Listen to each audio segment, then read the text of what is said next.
SIR এর বিরোধিতায় সোমবার প্রায় 25,000 নেতাকর্মী জনপ্রতিনিধি নিয়ে ভার্চুয়াল বৈঠক করলেন অভিষেক বন্দ্যোপাধ্যায়। যেখানে এসআইআর আতঙ্কে সাধারণ মানুষের আত্মহত্যা, মৃত্যুর অভিযোগ থেকে কাজের চাপে বুথ লেভেল অফিসার বা বিএলওদের মৃত্যু, আত্মঘাতী হওয়ার অভিযোগ নিয়ে সরব হয়েছেন তিনি। সূত্রের খবর, সরাসরি নির্বাচন কমিশনকে আক্রমণ করে তিনি বলেন, রাজ্যের মুখ্য নির্বাচনী আধিকারিকের দফতর এ নিয়ে কোনো ব্যবস্থা নিচ্ছে না। তিনি বলেন, বিএলওরা নির্বাচন কমিশনে নিযুক্ত কর্মী, তাদের মৃত্যুর দায় অস্বীকার করতে পারে না কমিশন।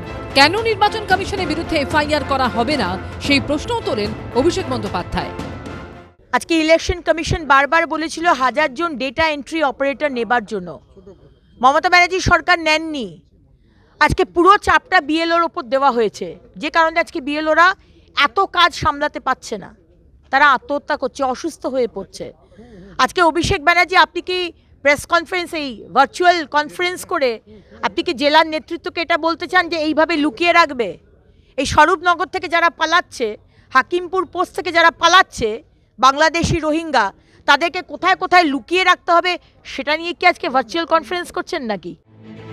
এই প্রেক্ষিতে আত্মঘাতীদের চিঠি ও ভিডিও নিয়ে তৃণমূলের 10 সাংসদকে মুখ্য নির্বাচন কমিশনার জ্ঞানেশ কুমারের কাছে যাওয়ার নির্দেশ দিয়েছেন অভিষেক বন্দ্যোপাধ্যায়। সূত্রের খবর, বৈঠকে জাতীয় নির্বাচন কমিশনের বিরুদ্ধে অপরিকল্পিতভাবে এসআইআর শুরুর অভিযোগও তোলেন তিনি। বলেন, রাজ্য সরকারের সঙ্গে কোনো পরামর্শ না করেই এসআইআর প্রক্রিয়া শুরু করেছে জাতীয় নির্বাচন কমিশন। আর এই এসআইআর এর কারণে এক মাসে আমরা 35 জনকে হারিয়েছি। এখনো পর্যন্ত এসআইআর আতঙ্কে মৃত্যু হয়েছে ও আত্মহত্যা করেছেন 32 জন সাধারণ মানুষ। কাজের চাপে মৃত্যু হয়েছে 3 বুথ লেভেল অফিসারের, 4 জন হাসপাতালে ভর্তি। এই কারণেই আমরা এসআইআর কে বাংলা বিরোধী প্রক্রিয়া বলছি। পাশাপাশি এই ভার্চুয়াল বৈঠক থেকে বিজেপি ও জাতীয় নির্বাচন কমিশনের উদ্দেশ্যে তোপ দেগে অভিষেক বন্দ্যোপাধ্যায় বলেন, এরা ভোট চোর, ভোট চুরি করবে, আমাদের হাতে নাতে ধরতে হবে। বিজেপি বিভিন্ন রাজ্যে সরকার গঠনের জন্য নির্বাচন কমিশনকে ব্যবহার করছে। সূত্রের খবর, এই প্রেক্ষিতে দিল্লি, মহারাষ্ট্রের উদাহরণ টেনে অভিষেক বন্দ্যোপাধ্যায় বলেন, এখানে পিচ আলাদা, এখানে খেলা অত সহজ নয়। তৃণমূল কংগ্রেস এখন সবচেয়ে ভয় পাচ্ছে এসআইআর কে। তার কারণ এসআইআর তৃণমূলের হারের মজ্জা পর্যন্ত নাড়িয়ে দিয়েছে। কারণ তৃণমূল যার উপর টিকে আছে, বাংলাদেশি এবং রোহিঙ্গা মুসলমান অনুপ্রবেশকারীদের ভোটে তৃণমূল নির্বাচিত হয়ে আসছে, মৃত ভোটার, ভুয়া ভোটারের দ্বারা নির্বাচিত হয়ে আসছে। আর সেই ভোটারগুলোই যদি না থাকে, বাংলার প্রকৃত নাগরিক, প্রকৃত ভোটার যখন ভোট দেবে, তৃণমূলের অস্তিত্ব খুঁজে পাওয়া যাবে না। আর এসআইআর এর চ্যালেঞ্জকে পার করবার শক্তি ভাইপো পিসি কারোই নেই। সূত্রের খবর, এসআইআর নিয়ে বহু জেলার নেতাদের কাজেই সন্তুষ্ট নয় তৃণমূলের শীর্ষ নেতৃত্ব। এই নিয়ে মমতা বন্দ্যোপাধ্যায় এবং অভিষেক বন্দ্যোপাধ্যায় দুজনের কথাও হয়েছে। সূত্রের খবর, সোমবার অভিষেক বন্দ্যোপাধ্যায় বলেন, নিজের এলাকায় ভোট বাড়াতে হবে। কারা কারা সক্রিয়, কারা কারা নিষ্ক্রিয়, কড়া নজর রাখছে দল। সব রিপোর্ট যাচ্ছে মমতা বন্দ্যোপাধ্যায়ের কাছে, কাজের মূল্যায়ন করা হবে। এসআইআর পর্বে কোনো বিধায়ক বা সাংসদ কেমন কাজ করছেন, 15 দিন অন্তর তার রিপোর্ট পাঠানো হবে মুখ্যমন্ত্রীর কাছে। গোটা পার্টিটা অবমূল্যায়নে চলছে। সব থেকে গোটা তৃণমূল দলের মূল্যায়ন করা দরকার এবং সেই মূল্যায়নটা মানুষ করবে।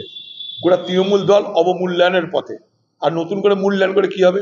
এখান থেকে বসে বসে বলা যায় তৃণমূল দল চোরদের দল, এটাই মূল্যায়ন। তৃণমূল দল লুটেরদের দল, এটাই মূল্যায়ন।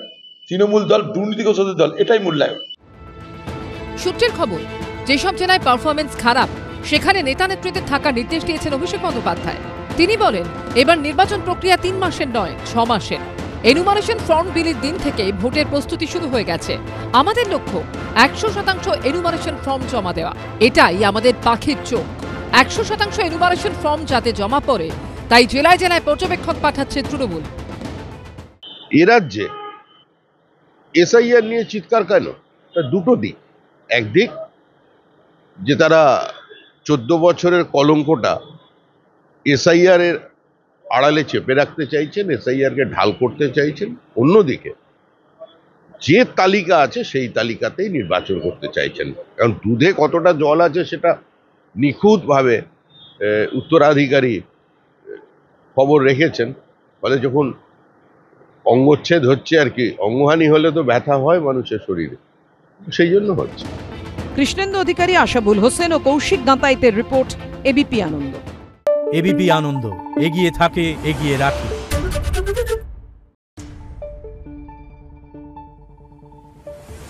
Thank